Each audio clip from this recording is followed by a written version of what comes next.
Bom dia a todos.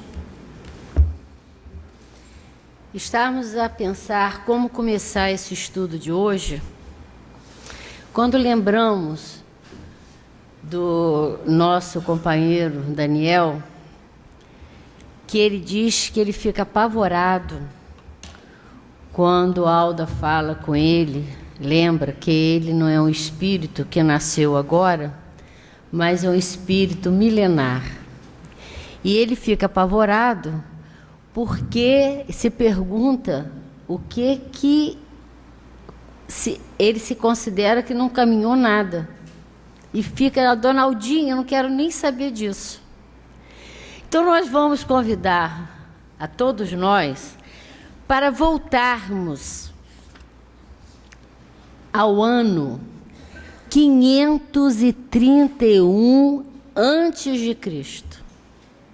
Temos ideia disso, gente? Ano 531 antes de Cristo. Para que possamos lembrar que não somos espíritos nascidos agora pela primeira vez. Estamos falando de um caso, mas que nós estamos dentro desse contexto também. Só precisamos saber o que nós estamos fazendo nas nossas reencarnações. Reencarna um ser extraterreno num planeta de constelação de Órion. No ano 58 a 44 antes de Cristo, na faixa que vai desde a chegada de Júlio César a Gália até a sua morte, reencarna um sacerdote druida na Gália, hoje França. Vamos chegando mais perto.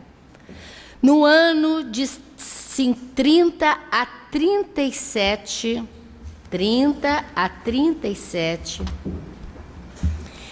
reencarna aqui um espírito na faixa, no período do ministério de Jesus, chamado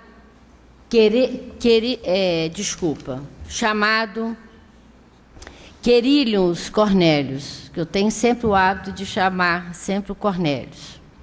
Naquele livro belíssimo, Cornélio, o centurião que viu Jesus. E que ele teve uma missão muito importante,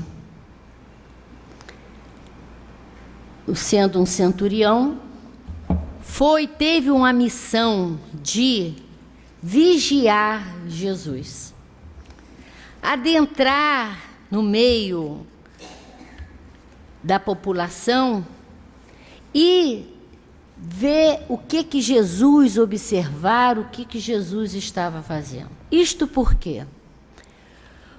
Porque isso já começava a incomodar o império, os dos mais altos graus, na parte também religiosa, sobre os feitos de Jesus. Então vamos ouvir qual era a missão dele. Querílios Cornélios, vou confiar-te um trabalho secreto que o teu conhecimento de língua popular tornará mais fácil. Parece que há mais de 2 anos, um homem de Nazaré, chamado Jesus, anda a percorrer por todos os sentidos a Galileia, nas províncias, pregando uma nova doutrina, curando enfermos e fazendo outros milagres. Nada disso nos interessa, mas recebemos uma denúncia do Sumo Pontifício que este homem estava com propósito político. Por isto, pretendemos observá-lo, que seria aclamado rei de Israel. Penetre nas assembleias, observe este homem e traga para mim informação de que necessitamos. E assim Cornélio seguiu. Observava Jesus em cada gesto, em cada ideia. E ele, depois de observar tudo que Jesus, ficava encantado. Porque ele, Jesus, falava da imortalidade da alma, falava sobre a frivolidade dos gozos terrenos e das delícias que constituem o patrimônio dos pobres, dos sofredores, no reino do Pai Celestial. E via vários enfermos sendo tratados. Ele estava encantado por Jesus.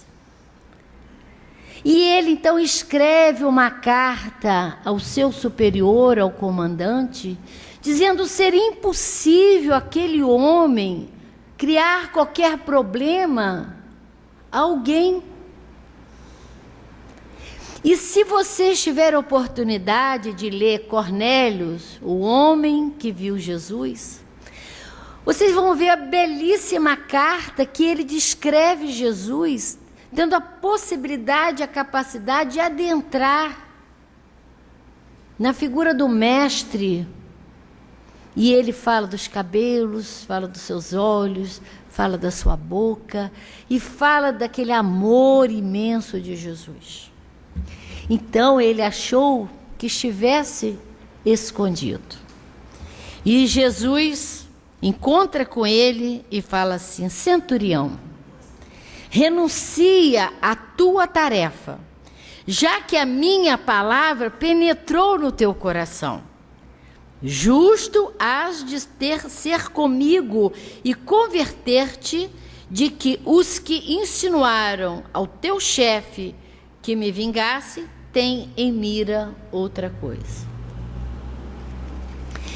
Foi este homem, esse centurião, que quando Jesus foi preso para ser crucificado, ele se oferece para estar no lugar de Jesus. E Jesus se recusa, dizendo que tem mais tarde tarefa importante para ele. Em 1369 a 1415, este mesmo espírito, Jean, filósofo reformador religioso, reencarna na Boêmia, hoje República Tcheca. E este mesmo espírito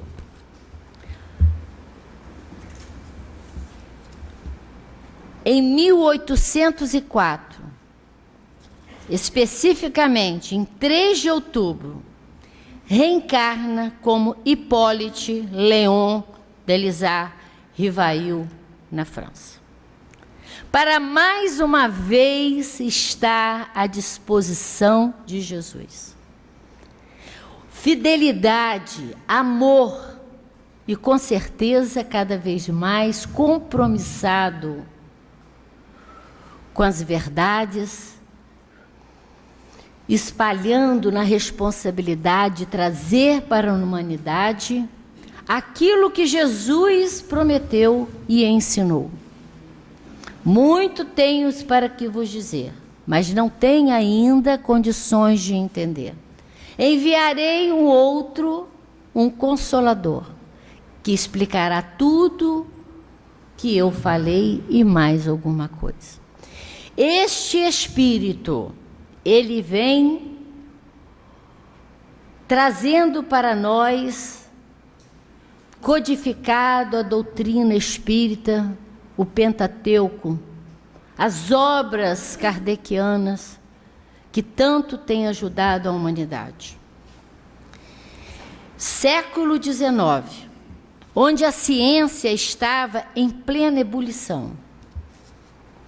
Ondas eletromagnéticas, vapor transformado em pressão mecânica, calor e magnetismo estudados como fonte de energia. Se podemos imaginar a evolução do século, novas descobertas após constantes pesquisas a serem anunciadas. inaugurado a locomotiva a vapor, épocas de arte, iluminismo, um cenário na França marcado por milagres de ciência, mas também, ao mesmo tempo, golpes de farsantes. Surge aí o espetáculo das mesas girantes. Essas mesas girantes se ouviu falar nos Estados Unidos, espalhando para a Europa, e vamos nos deter agora aqui na França. Este mesmo século de preparação, onde toda a sociedade, aqueles espíritos desse século, preparado para essas informações que viriam particularmente na França. Os mesmos espíritos, no mesmo do século passado, o da Idade Média, do tempos druídicos, os exautores, os da vítima do feudalismo, se encontram numa França transformada e quer a bandeira, liberdade, igualdade e fraternidade. E esse espírito Hipólito, os pais com tradição católica, encaminha para a Suíça para que ele pudesse estudar na escola Pestalozzi. E muito ele aprendeu com este professor íntegro, estudioso, servindo como exemplo para ele, e se forma aos 18 anos em ciências e letras. Mas, com a capacidade intelectual dele, falava vários idiomas. Ele era professor de química, matemática, física, astronomia, fisiologia, anatomia, criando métodos importantes que pudessem ajudar o estudo e a memorização, porque ele se encontrava como educador. E casa-se em 1832, com Amélie Gabrielle Boudet, que muito ajudou esse espírito. Na Suíça, a tradição era contrária, era protestante. Então, vocês já vão vendo as mudanças surgindo de uma tradição católica com a protestante. E ele retorna, então, à França, e se ouve falar das mesas girantes, que era muito comentado nas sociedades, nos salões, mas como brincadeira, nas futilidades. E ele, como um homem sério, muito ligado às experiências, a comprovações, não se deixou levar por o ouvir dizer e se recusou várias vezes a participar daquelas reuniões. Mas foi um momento com um funcionário público, um caráter íntegro, que não se deixava envolver por excesso de entusiasmo, mais centrado, mais equilibrado, que ele aceitou a ir na casa da senhora Roja para assistir às reuniões, para se ver esses fenômenos. E aí a gente observa para a gente com que facilidade, sem critério, sem observação, nós nos deixamos envolver por esta ou aquela ideia, informações, sendo manobrados, por assim dizer, por espíritos e por almas, e que decidem por nós, porque nós não temos condições de decidir pela falta de busca desses estudos que nos esclarecem. Ouvimos espíritos porque são espíritos, mas que escala de espíritos? E aí os obsessores são os nossos guias. Ouvimos médios e dissemos, não são médios, mas ouvimos aqueles que vão ao encontro dos nossos interesses e não nos perguntamos se são médios a serviço de Jesus. para se fazer boas escolhas, para se decidir e ter um raciocínio lógico na compreensão, somos convidados a estudar. O estudo esclarece. No bom senso, quando todas as vezes que alguém fala, que alguém comenta, precisamos observar e ler se tem lógica. As ideias são pessoais, no sentido de conduzir, às vezes, o estudo, mas diante da verdade. Muitos de nós consideram hoje Kardec ultrapassado. Hipólite, Kardec, os mesmos espíritos vivenciando, porque Hipólite foi conhecido, nome dele, pelo que ele fazia na matéria, o estudioso, o professor, e aceitou o pseudônimo de Allan Kardec, para que as suas obras pudessem ser separados, os seus escritos, recebidos pela espiritualidade superior, pudessem ser separados do mundo material, por assim dizer, o estudo que ele fazia da doutrina separado. Então, Allan Kardec, ele traz isso para a gente, esse exemplo de que cautela, observação e perseverança. Então, o espiritismo para leigos provém de uma observação incompleta de fatos e julgamento feito de mentes levianas. Porque preconceitos, não acredito, isso é mentira, mas não tem base para se discutir e para observar. No entanto, nós nos apoiamos em informações errôneas, porque aquilo vem de encontro a nossos interesses. Então, ele usou das observações, procurou ali catalogar todas as informações que eram dadas. Por isto, o Espiritismo é uma ciência que busca, tem as experiências, comprovações. Só que a ciência, ela vai até onde se explica na matéria. E o Espiritismo vai além do que fez Kardec, buscando as coisas espirituais. Mas chegando lá, olhando o que se passava naquela mesa, movimentando, criaram-se um diálogo, não é? Entre aspas, mesa e as pessoas que estavam ali, pelo alfabeto, se perguntava, mostrava a letra, e a mesa batia, e assim foi formando palavras e mensagens foram trazidas. Mas muito nas futilidades, nas coisas muito mais simples. Kardec observa aquilo ali e fala assim, mesa não tem cérebro para pensar. Não tem nervo para sentir.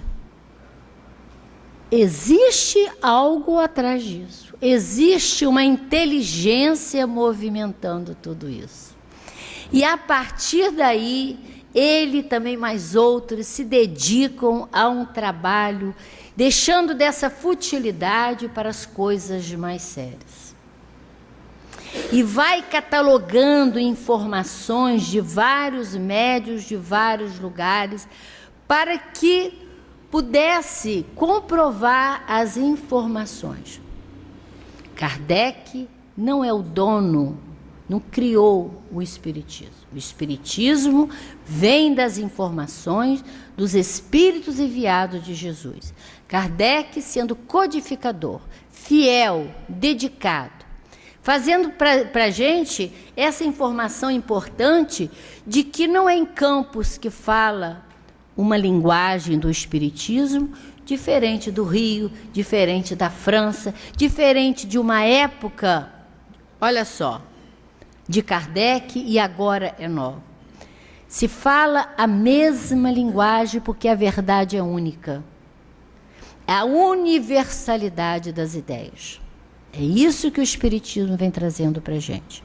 Então, ele coloca como o Espiritismo como ciência, traz também o Espiritismo como filosofia, porque trata da religião, de Deus, da alma, do mundo, da imortalidade. E nós sabemos do Espiritismo como religião. Por quê? Porque busca trazer para a gente, busca nos trazer à tona em nós o melhor que nós tivermos para fazer essa ligação com Deus. Religa o homem a Deus. Então, o Espiritismo, nós sabemos os exemplos do Evangelho segundo o Espiritismo com Jesus, que se trata da moral. O homem, o exemplo de Jesus, convidando nós sermos melhores, nós trabalharmos as nossas imperfeições. E quando nós trabalhamos as nossas imperfeições, nós fazemos ligação com o bem. Então, o Espiritismo vem trazer para nós, esmiuçado, o que Jesus tentou, e muitas vezes nós não queríamos entender naquela época, explicando o ensinamento de Jesus. Quantas vezes pessoas vêm e se espantam quando nós falamos o espírita falar de Jesus. Quantas decepções, porque esperam encontrar numa casa espírita. Casa espírita é a casa que estuda Kardec. Não tem ritual, não tem figuras, não tem imagens, não tem trabalho, não tem mesa branca, nada contra a outras seitas, mas o Espiritismo não é isso. Então, são as informações que vão nos conduzindo ao que verdadeiramente é o Espiritismo. E essa mesa, então, ele já chegou à conclusão e conduzindo de outra maneira. E ele diz assim: percebi naqueles fenômenos a chave do problema tão obscuro e tão controvertido do passado e do futuro da humanidade, a solução que eu procurava em toda a minha vida. Será por que nós estamos aqui? Será que já não tivemos experiências, buscas e buscas, e que nós ansiamos por mais informações, porque não tem lógica aquilo que eu acredito ou que se fala com a lei divina? Que Deus é esse que diz que é justiça e que acontece isso na minha família, não acontece com o outro? Por que eu passo por isso ou que eu não passo por aquilo? Por que eu acredito seguir certinho e não deu certo? Então, o Espírito, todos nós, que já se encontra no movimento da doutrina espírita, é porque anseia e já está preparado na guinada da nossa vida com novas ideias e novas posturas. Quando se coloca, certa vez, a senhora Cardone, ela, hoje a gente sabe que é a mediunidade, mas era aquela senhora que abria a mão, fazia a leitura da mão, que tinha uma intuição e falava. Chegou certa vez com Kardec e falou que via nele uns sinais de tiara espiritual. E ele olhava para um lado, para o outro, eu falei assim, não vejo. E ela explicou para ele, a tiara espiritual é uma autoridade moral, é uma autoridade religiosa, e não soberania efetiva. E passou. Kardec lança em 1857, ele publicou o Livro dos Espíritos. E foi aquela aceitação no mundo inteiro. Não se falava outra coisa. teve uma dificuldade em Barcelona, quando foi encomendado esses livros, o Livro dos Espíritos, e a igreja impediu que chegasse às livrarias, queimando em praça pública. Auto de Fé de Barcelona. E não sabendo, alguém sugerindo o que deveria fazer, recorrer, ele foi orientado, não se espante. Porque aguarde. E ele entendeu por quê. Então nós sabemos daquela frase: queimam-se os livros, mas não se queimam os espíritos. E aquilo foi a maior propaganda que pudesse ser feita. Por que será que estão queimando esses livros? O que tem nesse livro que não possa ser lido? Então aqueles que eram adeptos, os que não eram adeptos, na curiosidade, e assim foi feita a propaganda, né, do Livro dos Espíritos. E lançado depois esse Livro dos Espíritos, esta senhora conversa novamente com Kardec e fala com ele. Você não é chefe, usou esse termo, chefe da doutrina espírita, reconhecida pelos espíritos do mundo inteiro?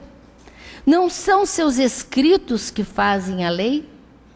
Não se contam por milhões os seus correligionários? Aí ela diz, você conquistou, sem o buscar, uma posição moral que ninguém lhe pode tirar. Então, essa posição moral é uma posição que nos mostra na humildade, na determinação, na disciplina, na obediência a Jesus. Que ele sabia que isso não era dele. Quando ele perguntou, e se eu não der conta dessa missão? E se eu não conseguir chegar até o final? O que os espíritos respondem? Surgirá outro que irá dar continuidade ao trabalho. Isso vem para a gente uma reflexão quando nós nos sentimos donos de uma situação, como se nós estivéssemos fazendo favor à espiritualidade. É a espiritualidade que está fazendo-nos favor de ter esta ou aquela tarefa. Então nós nos rebelamos, nos cansamos, nos exaltamos, apontamos o que nós fazemos. E se nós observarmos esse exemplo do Kardec, com todas as suas tarefas materiais, com dificuldades financeiras, doente, porque é uma exaustão, por assim dizer, físico, do trabalho dele, se tinha do lado toda uma pleiade de espíritos ajudando, você imagina também os inimigos, que não queriam que ninguém fosse esclarecido. E ele, então, em 1857, como nós falamos, publicou o Livro dos Espíritos, em que, contendo os princípios da doutrina espírita sobre a imortalidade da alma. Gente, esse Livro dos Espíritos, se você abrir em qualquer página, tem resposta para as nossas indagações. Qualquer situação. É importantíssimo esse estudo do Livro dos Espíritos. Sua relação entre os homens, as leis morais, a vida presente e a vida futura e o futuro da humanidade. Em 1861, ele lança o Livro dos Médiuns. Este Livro dos Médiuns é um ensino especial dos espíritos sobre a teoria de todos os gêneros de manifestação. Importantíssimo para nós entendermos e nos libertarmos de certas ligações que nós fazemos, que nos orienta. Fala de fluido, fala de como que deve se portar os médios, como que deve ser, nos orienta saindo do nosso comodismo de conhecimento, nos ampliando. Então diz assim, sobre teoria de todos os gêneros de manifestações, os meios de comunicação com o mundo espiritual, também o desenvolvimento da mediunidade e as dificuldades na prática errada, não muito correta da mediunidade. E o Evangelho, gente?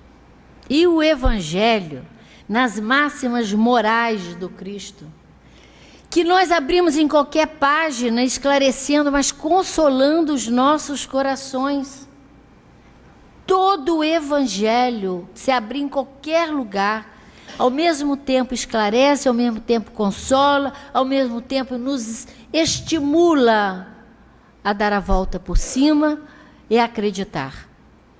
O céu e o inferno, onde, se nós temos dúvida do mundo espiritual, tem depoimentos dos espíritos.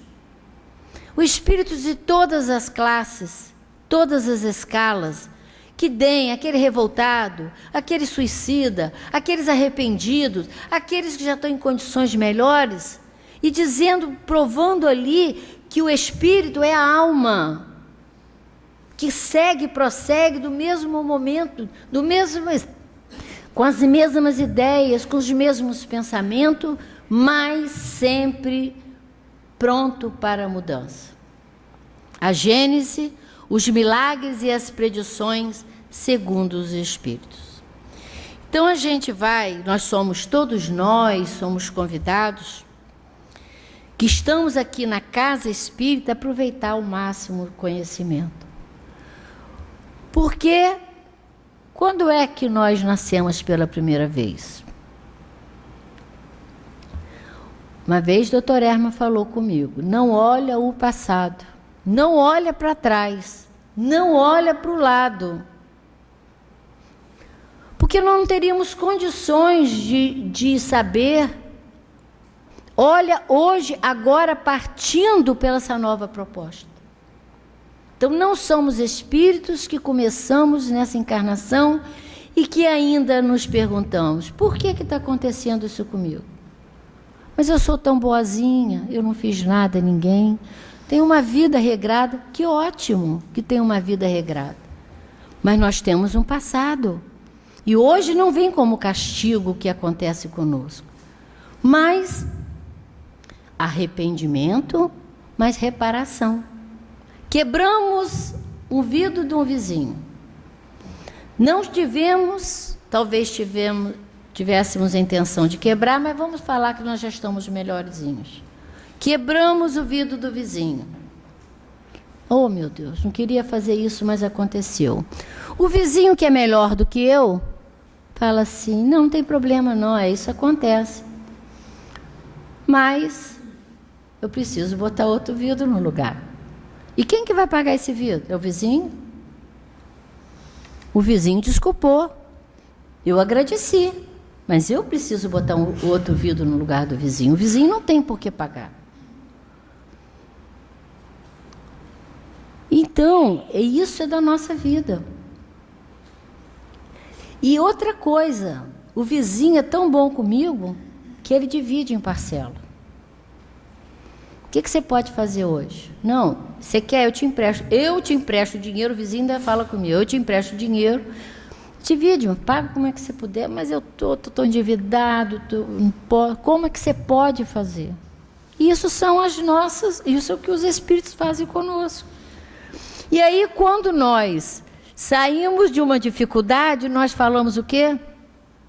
Estou livre, agora estou livre, já paguei a minha conta. Pagou nada, pagou uma parcela, não é? Então eles nos dão condições, é isso que Kardec, através do Pentateuco, vem trazendo para nós. E essa luz de esclarecimento é que vai nos libertar, porque nós vivemos sempre num momento de dor e dificuldade, sofridos.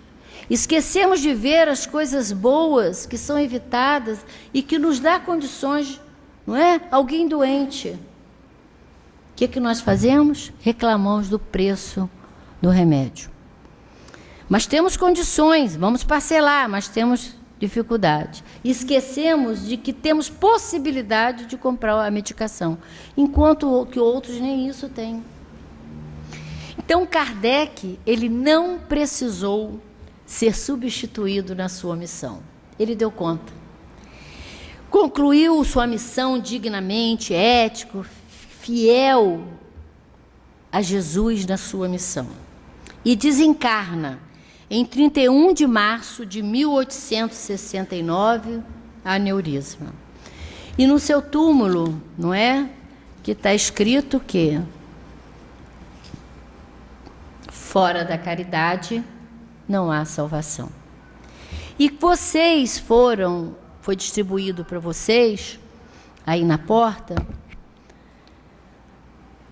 nessa mensagem Evangelho segundo o Espiritismo, que eu acho momento certo para nós lermos, porque a doutrina espírita esclarece todas as vezes.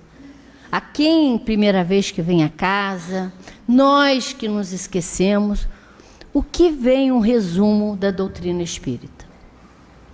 O homem tem seu livre-arbítrio para agir, mas responde pelas consequências das suas ações. A vida futura reserva aos homens penas e gozos compatíveis com o procedimento de respeito ou não à lei de Deus. Toda a prática espírita é gratuita, dentro do princípio, dai de graça o que de graça recebestes. A prática espírita é realizada sem nenhum culto exterior, dentro do princípio cristão em que Deus deve ser adorado em espírito e em verdade. O espiritismo não tem corpo sacerdotal. Não adota e nem usa em suas práticas paramentos, bebidas alcoólicas, incenso, fumo, altares, imagens, andores, velas, procissões, amuletos, sacramentos, concessões de indulgências, horóscopos, cartomania, pirâmides, cristais, búzios, rituais ou qualquer outra forma de culto exterior. O Espiritismo não impõe os seus princípios, convida os interessados em conhecê-lo e a submeter os seus ensinos ao crivo da razão antes de aceitá-lo. A mediunidade permite a comunicação dos espíritos com os homens. É um dom que muitas pessoas trazem consigo ao nascer, independentemente da diretriz doutrinária, da doutrinária da vida que adote. Prática mediúnica espírita só é aquela que é exercida com base nos princípios da doutrina e dentro da moral cristã. O Espiritismo respeita todas as religiões, valoriza todos os esforços para a prática do bem, trabalha pela confraternização entre todos os homens, independentemente de sua cor, raça, nacionalidade, crença ou nível cultural e social. Reconhece que o verdadeiro homem de bem é o que cumpre a lei de justiça, amor e caridade em sua maior pureza. Que Deus nos abençoe.